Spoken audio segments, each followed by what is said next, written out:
To be or not to be? That is the question.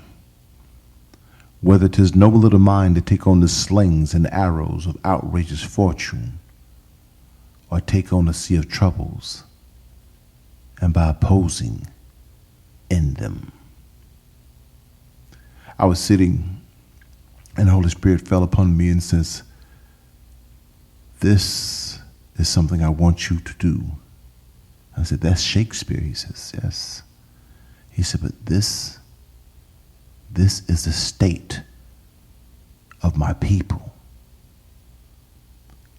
He says, "Think about it."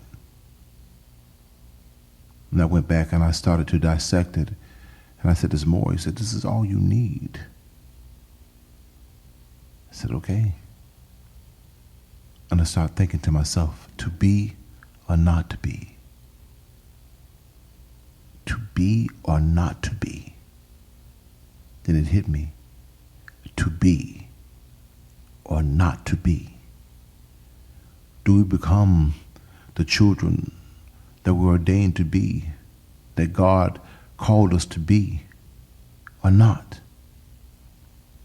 Then he says, whether 'tis noble of the mind to take on the slings and arrows of outrageous fortune, is it really glorious for us to sit here and see that we can stand in our pain just because we have the ability and the strength to do so, only to have them apply more pressure and to further oppress us and come against us and our children to kill the future that God has ordained for us?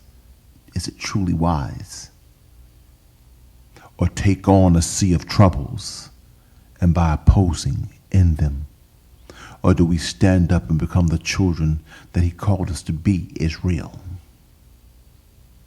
Even though we know that the fight will be tough, it'll be hard, and there will be pain. But as long as he, our God, is at the head of our struggle, as has been written, we win. So I ask you today to ask yourselves, to be or not to be? That is the question.